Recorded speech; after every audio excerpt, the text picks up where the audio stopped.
על הקו כבר נמצא איתנו עידו עטרי מהיוזמה לפירוק הריכוזיות. צהריים טובים עידו. צהריים טובים שבי, מה נשמע? בסדר, מה נשמע איתך?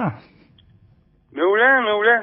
יש חששות כמו תמיד לקראת הרכבת הממשלה, ואנחנו ננסה לראות מה אנחנו נוכל לעשות כדי שהקדנציה הזאת באמת תשפר את הבעיות והאתגרים של מעמד הביניים. כנסת 18 התפזרה, כנסת 19 נכנסה בטקס חגיגי לפעולה. האם משהו השתנה עבור היוזמה לפירוק הריכוזיות? לטובה, לרעה? התשובה הדיפלומטית היא שעוד מוקדם לדעת. אנחנו, כמו כל אזרח במדינת ישראל, אנחנו נראה את מה שיעשו הח"כים ומפלגותיהם. אני יכול להגיד לך שיש את תקדים אולמרט. אתה מכיר את תקדים אולמרט? יש הרבה תקדימים של אולמרט, שחלקם אני רוצה לשכוח. תראה, תקדים אולמרט מדבר על זה שכשהסקרים הראו שאולמרט לא מגרד את 3% בגלל הפרשיות הפליליות ששמו נקשר בהן, הוא איבד בפועל את המנדט המוסרי והערכי לנסות להוביל למשא ומתן מדיני. ואני חשבתי שזה ההרשאות שלו בפלילים, הוא איבד את המוסר, את הגושפנקה המוסרית. זה בהתאליה, הכל קשור להכל, וגם כאן, עם המפלגות שנבחרו, וזה יכול להיות גם מפלגות בקואליציה ובאופוזיציה. כל אלה שחרטו על דגלן מעמד הביניים ויוקר המחיה ואמרו שהם ילחמו למעננו. אם הן תתעלמנה ממעמד הביניים, תהיינה מפלגות רפאים. הסקרים יענישו אותן, לא יהיה להם מנדט מוסרי לפעול בנושאים אחרים, וזה דבר שצריך יהיה להדיר שינה מעיניהן, וזוהי המהות של הדמוקרטיה. אתה מכיר את המערכון של, אני חושב זה היה, וואו, אחד מהתוכניות בידור של אתה יודע כמו מה זה נשמע? אתה מכיר את המערכון הזה? לא מכיר. אתה יודע כמו מה זה נשמע? זה נשמע רע מאוד. זה נשמע כמו הכנה למהלומה. לא, תראה, נכון, אנחנו צריכים תמיד להתכונן לתרחישים הגרועים. אין לנו את הפריבילגיה להיות אופטימיים. אנחנו צריכים להיות ערוכים לכל תרחיש כדי שבאמת נוכל למקסם ולמנף את ההשפעה שלנו בכנסת ובכלל. יש נקודות אור בכנסת ה-19 החדשה שלא יכולת לראות בכנסת הקודמת? תראה, יש נקודות אור. יש נקודות אור. כך למשל את העובדה ש48 ח"כים חדשים בכנסת מכל המפלגות. יש כאן הזדמנות אדירה להוביל לשינוי. הח"כים הללו הגיעו מהשטח, מאותו ציבור שקורע תחת הנטל, שהתחכך איתם והצביע להם, והח"כים האלה מודעים לאתגרים של יוקר המחיה והם רוצים לשנות.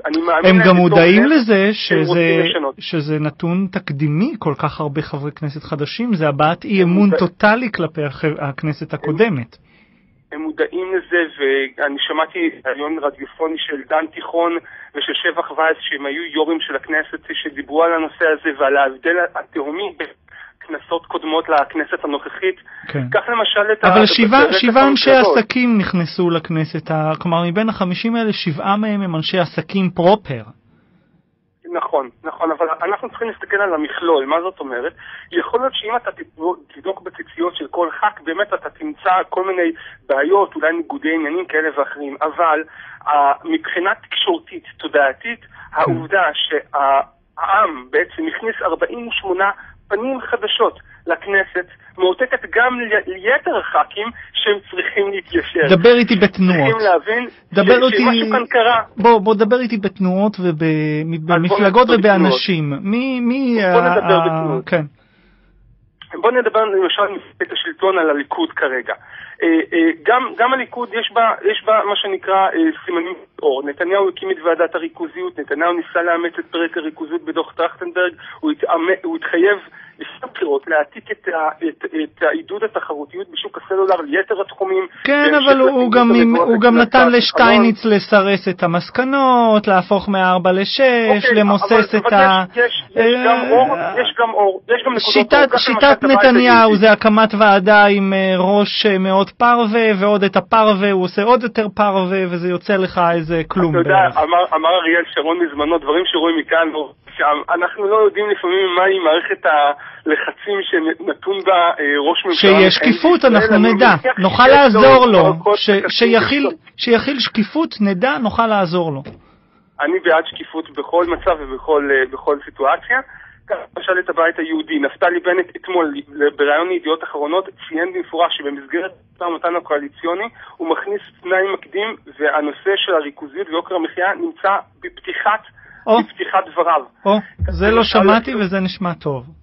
אז זה כבר נקודת אור. אפילו ש"ס שאנחנו כאילו, אתה יודע, כולנו באיזשהו מקום, אין לנו בסך הכל, אני לא חרדי וגם אתה לא. ש"ס בנושאים חברתיים היא הרבה פעמים שותפה למרץ ולחדש, זה לא מדויק, בנושאים החברתיים המון פעמים. אני מסכים איתך, אז אני מסייג את דבריי, אבל גם ש"ס, ניקח למשל את הרב עמר שמזוהה ש"ס, הוא יצא בפסק הלכה לפני מספר שבועות שפורסם בדה-מרקר, פסק הלכה נגד התספורות. זאת אומרת, כבר יש עוד ניצני אור והשפעה שהיא פועלת מתחת לפני השטח, מפלגות שאולי לא היית מכניס אותם מראש לקטגוריה הרלוונטית. ומה עם ההצלחה של הבחירות שקוראים לה יאיר לפיד ויש עתיד? מה עמדתם?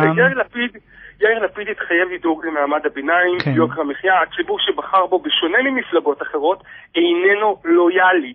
זאת אומרת, רוב הקול הצף התנקז ליאיר לפיד, וכשם שהוא יכול בקלות לחפש בית אחר. יש לו הבטחה בנושא של המאבק בריכוזיות עד כה? זהו. אני יודע שהוא דיבר על מעמד הביניים באופן כללי, הוא לא נראה לי נגע לנקודות קונקרטיות לנושא של דירוג ריכוזיות. אוקיי, התשובה היא לא, אבל יש סיכוי, אתה אומר איתו, בגלל אני מאמין בתום לב שאם אנחנו נגיע אליו, אנחנו ניתן לו את החומרים ואת מה שנקרא חומרי את המחקרים של הוועדות של גופים אחרים שהתעסקו בנושאים האלה, אני מאמין שהוא ויתר הח"כים במפלגתו יבינו את גודל האתגר ואת גודל השעה, ובאמת יפעלו ביחד, ישנסו מותניים ויתאמצו לקדם את החקיקה לתיקון חוק הריכוזיות. ויאיר גם מבין טוב שאם הוא ישכח את מעמד הביניים ישכח אותו. אנחנו אם כך נסיים באווירה האופטימית הזו, באמת, כי אני חושב שראוי, זה בסך הכל כנסת שרק עכשיו מתכנסת, בכל זאת לשמור על אופטימיות. אני רק רוצה להגיד לסיום דבר קטן, חשוב לוודא שהמורכבות שבטיפול בסוגיה החשובה של השוויון בנטל לא תסיט את סדר היום במקביל מעיסוק בריכוזיות ותחרותיות ויוקר מחיה, ואנחנו נהיה שם כדי לוודא שהמפלגות האלה תתיישרנה בהקשר הזה. בהקשר הזה אני אגיד שהעמותה לדמוקרטיה מתקדמת תומכת בכל מהלכיכם ושותפה מבחינתנו באופן המורלי, ואם רוצים גם באופנים אחרים נוספים. אבל זה לא לסיים, כי אנחנו מתעדכנים איתך מדי פעם לגבי הנושא ונמשיך לעשות את זה. תודה רבה על ההזדמנות. שיהיה בהצלחה. תודה רבה.